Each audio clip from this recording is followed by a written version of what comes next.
Quality control education के साथ प्रारंभ होता है, एजुकेशन के साथ समाप्त होता है। नमस्कार, NMDC limited VM Bacheli complex से टीम स्टार आप सभी का हार्दिक अभिनंदन करता है। 15 नवंबर 1958 को भारत सरकार के सार्वजनिक उद्यम के रूप में स्थापित एनएमडीसी लिमिटेड भारत का सबसे बड़ा लघु गैस उत्पादक की नवरत्न कंपनी है। इसका प्रशासनिक नियंत्रण इस्पात मंत्रालय के अंतर्गत आती है। यह लाभ ऐसे के साथ साथ स्टील और डायमंड का भी उत्पादन करती है। हमारी टीम स्टार का इंट्रोडक्शन है। Myself M. Jijon as a team member. मैं राजू बसर एज ए मेंबर। मैं असलम नक्काम मेंबर। लोक कुमार डिप्टी लीडर। मैं Rajesh Kumar as a leader. Mister Ranjit Ganguly facilitator कोई मेडिकल इशू की वजह से उपस्थित नहीं हो पाए। टीम स्टार की जर्नी 19/10/2021 को शुरुआत हुई। हम लोग सप्ताह के प्रत्येक बुधवार और शुक्रवार को यूटीएस लोडिंग प्लांट के साइट ऑफिस में मीटिंग करते हैं। इस सीजन का पहला मीटिंग 7 दिसंबर 2022 को हुआ। हमारे किसी मेंबर का एवरेज मीटिंग अटेंडेंस 95.2% रहा।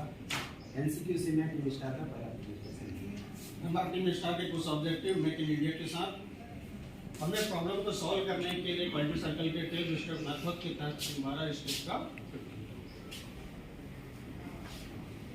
इन 12 स्टेप को हमने टाइमिंग साइकिल के तहत, प्लान के तहत 3, डू के तहत 5 और चेक के तहत 2 स्टेप और एक्ट के तहत 2 स्टेप को दर्शाया।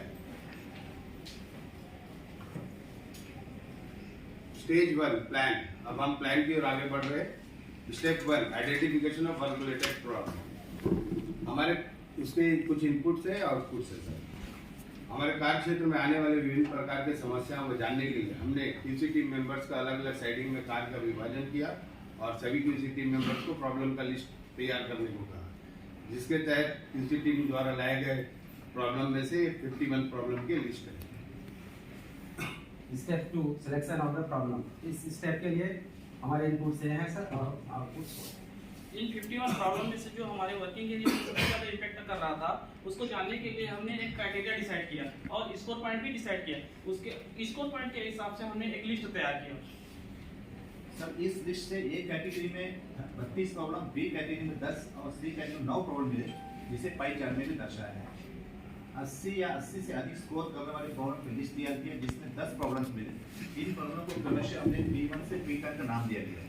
इस लिस्ट में भी ए कैटेगरी में 7, बी कैटेगरी में 1 और सी कैटेगरी में 2 प्रॉब्लम्स मिले, जिसे भी पाई चार्ट में दर्शाया है।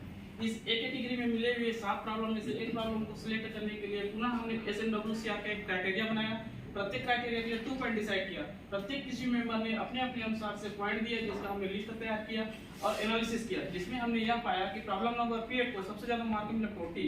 इस प्रकार हमारा केस स्टडी का टाइटल बना introduction of travel in detail fine Strecker. फिर हमने कार्य को प्रारंभ करने से पहले माइलस्टोन चार्ट बनाया। Step 3 define the problem. इस प्रॉब्लम की इनपुट है आउटपुट।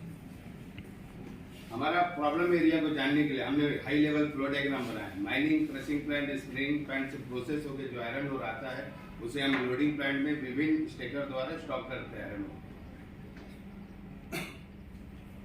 जो ये फाइन स्टेकर 10-11 हमारा प्रॉब्लम एरिया। स्क्रीनिंग प्लांट जो प्रोसेस होकर आने वाले आयरन ओर को हम स्टेकर द्वारा लोडिंग प्लांट में इस तरह से स्टॉक करते हैं। यह स्टेकर लिनियर मोशन में लगभग 780 मीटर रीलोकेट होकर आयरन ओर का स्टॉक करता है।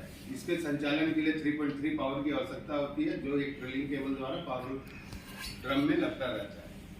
जब स्टेकर सेंटर पीट से रीलोकेट होकर दूर की ओर जाता है, उस समय अनबाइंडिंग कंडीशन बनता है, और जब वह स्टेकर सेंटर पीट की ओर आता है तो बाइंडिंग कंडीशन बनता है। यह स्टेकर पूर्णतः टॉर्क मोटर द्वारा संचालित होता है। स्टेकर को रिलोकेट करते समय स्टेकर के रुकने के कारणों के लिए हमने डिटेल फ्लो डायग्राम बनाया। ऑपरेटर जब स्टेकर को रिलोकेट करने के लिए ट्रेवल कमांड देता है, यदि सिस्टम हेल्दी है तो मशीन सफलतापूर्वक रिलोकेट हो जाता है। अगर सिस्टम अनहेल्दी है तो ऑपरेटर द्वारा इलेक्ट्रिशियन बुलाता है। इलेक्ट्रिशियन जैसे हमारा travel system, PCID system, brake system का रिले हेल्दीनेस चेक करता है और रोटेशन चेक करता है, फिर हेल्दी कराकर रिलोकेट कराता है, जिसमें अधिकांशतः हम देखें कि रोटेशन ज़्यादा आता है।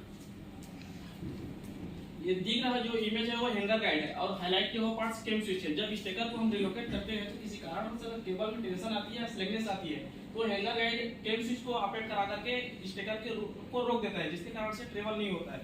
हाँ, इसके कारण से हमें कई प्रकार के प्रॉब्लम का सामना करना पड़ रहा है, जैसे कि केबल हैंगर गेट अपनी पोजीशन में वापस आ जा रहा है, जिसके कारण से हमें किसी भी प्रकार का फॉल्ट दिखाई नहीं दे रहा है। जब इलेक्ट्रिशियन चेक करने जाता है तो इलेक्ट्रिशियन को कोई भी फॉल्ट दिखाई नहीं देता, क्योंकि हैंगर गेट अपनी पोजीशन में वापस आ गया रहता है। केबल टेंशन में आ रहा है, जिसके कारण से केबल भी बार बार डैमेज हो रहा है, और स्टेकर शिफ्टिंग होने में डिले हो रहा है, जिसके कारण से हमारे 10-11 साइट के प्रोडक्शन में डिले हो रहा है। और पावर सिस्टम को ऑब्जर्व करने के लिए हमको एडिशनल मैन पावर की जरूरत पड़ रही है, जो कि एक ऑटोमेटिक सिस्टम में मैनुअल इंटरवेंशन एक सेफ नहीं है।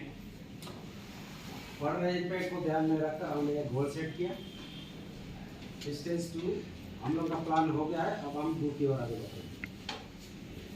Step 4 analysis of the problem. इस प्रॉब्लम के इनपुट से है, आउटपुट से है। प्रॉब्लम को एनालिसिस करने के लिए हमारी क्यूसी टीम ने 4W1H मेथड टूल का यूज किया है। What is the problem? Interruption of travel. Where is the problem? Detail file stacker uploading plan. Where is the problem? During travel operation. Who is affected by the problem? Upstream production up to the mines. How to solve the problem? Root cause analysis followed by the development of solution. इस प्रकार हमारी QC team ने 16/12/2022 से लेकर के 30/12/2022 तक Strecker में होने वाले इंटरप्शन का डाटा रिकॉर्ड किया, और जिसमें हमने पाया कि स्टेकर को रिलोकेट करने के लिए 737 बार जरूरत पड़ी, जिसमें 6 से 77 बार सक्सेसफुली रिलोकेट हो गए और 60 बार रिलोकेट होने की समस्या आई, जिसके कारण से हमारे प्रोडक्शन में 73-30 मिनट का लॉस हुआ, जिसमें रोम का लॉस हुआ 24 आवर्स और 40 minute. Step 5 identification of causes. इस स्टेप के लिए हमारे इनपुट्स है, आउटपुट्स है, लिस्ट ऑफ कॉजेस। हमने लिए गए डाटा का स्ट्रेटिफिकेशन किया, जिसमें हमने यह देखा जो क्रिटिकल पैरामीटर जिसके वजह से 73 घंटा 30 मिनट का प्रोडक्शन का लॉस हुआ, जिसे हमने पाई चार्ट के द्वारा भी दर्शाया। Step 6 finding out the root causes. इस स्टेप के लिए इनपुट से है सर, आउटपुट से। हम उन क्रिटिकल कॉजेस का पैरेटो एनालिसिस किए, जिसमें हमने काज एंड इन्यूमरेशन मेथड के through cause and effect diagram बनाया और वाई एनालिसिस किया, जिसमें पहला काज है improper hanger gate operation. Why sprocket damage होना, चेन होना और रोलर का वार्म होना। दूसरा काज है track line jam. Why stacker stock पहले और यार्ड कन्वर्शन मटेरियल का स्पेस होना। तीसरा काज है power cable. Why power cable का सिलेक्शनेस, जॉइंट फेल होना और ओवर टेंशन। हमने फिर इन कॉजेस का सब कॉजेस को एनालिसिस किया, जिसमें हमने यह पाया हमारा most significant cause over tension आ रहा है, जिसके वजह से कैम स्विच का फेल होना, पीसीआरडी मोटर में हाई टॉर्क का होना और मोटर का फेल होना, जिसको हमने फिर दोबारा लिस्टिंग किया। लिस्ट करने के बाद हमें मोस्ट सिग्निफिकेंट कॉज का लिस्ट तैयार किया, जिसके तहत हमें यह पता चला कि ये हमारे 10 रूट कॉज है, जो ये इस प्रकार से है। स्टेप 7 डाटा एनालिसिस, जिसके इनपुट क्या है, आउटपुट से। मिले हुए डाटा का हमने पुनः एनालिसिस किया और प्रोबेबल रूट कॉज का हमने फ्रीक्वेंसी चार्ट तैयार किया, जिसमें हमने जिसका पैरेटो एनालिसिस किया। पैरेटो एनालिसिस करने के बाद हमने देखा कि जो बीटल व्यू में आ रहा है, बीटल व्यू में इसका हमने ब्रेकडाउन रिकॉर्ड और ऑब्जर्वेशन के आधार पर वैलिडेशन किया, जिससे हमें यह पता चला कि स्टेकर को रिलोकेट करते समय अनवाइंडिंग की कंडीशन में टार्क अधिक हो रहा है। Step 8 developing solution. इस स्टेप के लिए इनपुट से है सर, आउटपुट से। हमारी क्यूसी टीम ने हाई टॉर्क के कारणों का एनालिसिस किया, जिसमें कुछ हमें मेजर हाई टॉर्क मिले, जो इस प्रकार।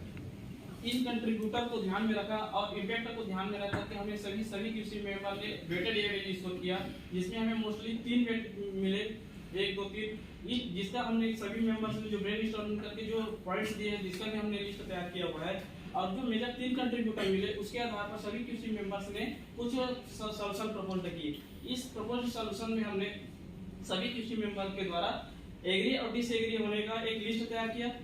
जिस सॉल्यूशन को 2 या 2 से अधिक लोगों ने सहमति दिया, उसका हमने एग्जामिनेशन किया कास्ट ऑफ इम्प्लीमेंटेशन और प्रोबेबल टेक्निकल के आधार पर। जब हमने इसका एनालिसिस करते समय हमने यह पाया कि यदि मोटर के रोटर सर्किट में स्क्रैच मिले हुए अगर एक्स्ट्रा रेजिस्टेंस ऐड कर देते हैं, तो कोई भी टेक्निकल प्रॉब्लम नहीं आएगी और कॉस्ट भी 0 होगा। इस प्रकार हमारी क्यूसी टीम ने यह डिसाइड किया कि मोटर के रोटर सर्किट में एक्स्ट्रा रेजिस्टेंस ऐड करेंगे। स्टेज 3 प्लान डू के बाद अब हम चेक की और आगे बढ़ रहे हैं। Step 9 forcing probable resistance. इस स्टेप के लिए इनपुट से है सर, और आउटपुट से। फिर हमारे टीम ने सेक्शन इंचार्ज, शिफ्ट इंचार्ज और डिपार्टमेंट लीड से डिस्कशन किया, जिसमें कई तरह की क्यूरीज सामने आए और हमने उसका समाधान किया और प्रॉब्लम को सॉल्व करने के लिए आगे बढ़े। Step 10 trial implementation and check performance. इस स्टेप के लिए इनपुट से है, आउटपुट से। ट्रायल लेने के लिए हमने सेक्शन इंचार्ज से परमिशन लिया, वर्क प्लान तैयार किया और क्यूसी मेंबर्स का वर्क डिस्ट्रीब्यूशन किया। ये हमारे पीसीआर सिस्टम का केबल का लेआउट डायग्राम है और ये एक्स्ट्रा ऐड किया हुआ रेजिस्टेंस और एग्जिस्टिंग रेजिस्टेंस का डायग्राम है। और ये हमारे वर्क एरिया में जो हमने हाईलाइट किया हुआ पार्ट है और जो हमने ऐड किया है रेजिस्टेंस उसका इमेज है और पहले से जो रेजिस्टेंस ऐड किया हुआ है उसका इमेज है। ये रेजिस्टेंस इस प्रकार से होता है सर। रेजिस्टेंस ऐड करने के बाद में हमने परफॉर्मेंस चेक किया और आवश्यकता अनुसार करेक्टिव एक्शन किए। जब डे 6 में हमने पाया कि ओवरटेंशन के कारण से स्टॉपेज शून्य हो गया है।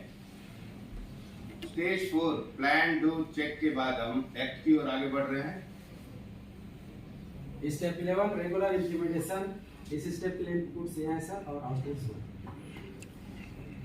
सक्सेसफुली ट्रायल होने के बाद हम फाइनल इम्प्लीमेंटेशन प्लान की ओर आगे बढ़े और लिए गए डाटा का एनालिसिस किया, जिसमें हमने यह पाया कि जो 73 घंटा 30 मिनट हमने जो स्टार्टिंग में डाटा लिया था जिसके वजह से प्रोडक्शन का लॉस हुआ था, और हम कार करने के बाद 6 दिन का डाटा लिए जिसमें मात्र 40 मिनट का प्रोडक्शन का लॉस हुआ।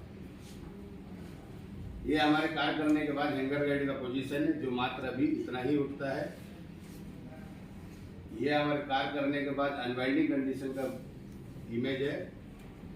ये बिफोर और आफ्टर का है। पहले हैंगर गाइड उस तरह से आके सर ओवर टेंशन आ जाता था, अभी हैंगर गाइड मात्र इतना ही पोजीशन में उठता है। Step 12 follow up and review. इस स्टेप के इनपुट यह है, इस आउटपुट है। ट्रायल लेने के पहले जब इम्प्लीमेंट करने के पहले हमारे प्रोडक्ट 70 की 30 मिनट का लॉस हुआ था, जिसके कारण से हमारे प्रोडक्शन में 1.1 लाख टन का लॉस हुआ, जिसका प्राइस लगभग 37.59 करोड़ होता है। जबकि इम्प्लीमेंट करने के बाद में 1000 टन का ही लॉस हुआ, जिसका प्राइस लगभग 59.1 लाख है। ये हमारे अदर टेंजिबल बेनिफिट्स हैं। पीसीआरडीआर सिस्टम को ऑब्जर्व करने के लिए तो अनस्केल्ड मैन पावर की जरूरत पड़ती थी, जबकि इम्प्लीमेंट करने के बाद में मैन पावर की जरूरत नहीं पड़ रही है। जिस तरह से हमको टेंजिबल बेनिफिट हुआ, हमारी टीम को सॉफ्ट बेनिफिट हुआ, जैसे टीम वर्क करना, प्रॉब्लम सॉल्व करने के लिए स्किल बढ़ी, सेल्फ डेवलपमेंट, और हमने जो गोल सेट किया था उसे सफलतापूर्वक हासिल किया। फिर हमारी किसी टीम ने किए गए काम को पीरियडिक इंस्पेक्शन के लिए हमने चेकलिस्ट तैयार किया और उसका डाटा है। ये माइलस्टोन चार्ट है सर, बिफोर और आफ्टर का comparison.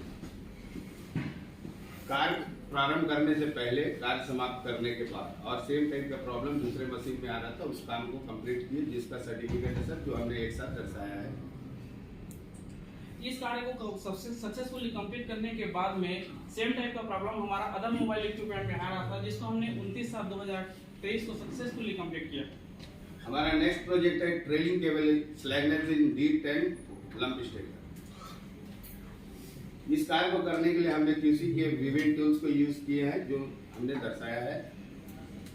Quality is always result of intelligent effort. Any curies sir? Valuable suggestions? Thank you.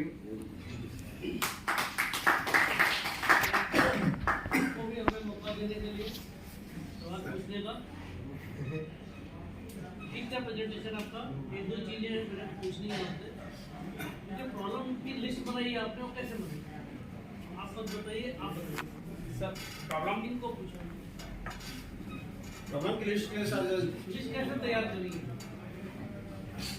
Sir पहले हमने जो प्रॉब्लम आता है उसको आइडेंटिफाई किया, फिर टोटल लिस्ट तैयार किया, उसको फिर वही कैसे तैयार किया, वही तो पूछ रहा हूँ।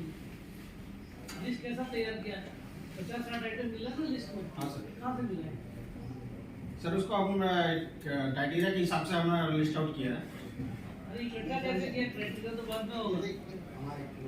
60 आइटम मिला ना इतना? हाँ सर, सेक्शन हिसाब से। सर हम लोग क्या है कि सभी आप बता दीजिए। हाँ, हमारे लोडिंग प्लांट में कार्य क्षेत्र बड़ा होने के कारण हर एक कार्य क्षेत्र का अलग अलग इक्विपमेंट है, अलग अलग प्रॉब्लम जो आते थे उसका लिस्ट आउट है वही है। और जिसमें आप बता दीजिए सर हम हमारे कैसे इकट्ठा किया था? 10 इक्विपमेंट है जिसपे हम डेली किस टाइप का प्रॉब्लम आ रहा है वो चीज को एनालिसिस किए, जिसपे एक लिस्ट बनाने की है, जिसमें 51 ही प्रॉब्लम नहीं आए, बहुत ज्यादा और प्रॉब्लम आए। उसमें से हमने 51 जो प्रॉब्लम बने वो आने ही है, ऐसे जैसे ओवरलोड ट्रिप हो गया कोई, मैंने वो भी हमारे किसी टीम मेंबर से लेके आया, बट वो प्रॉब्लम नहीं है।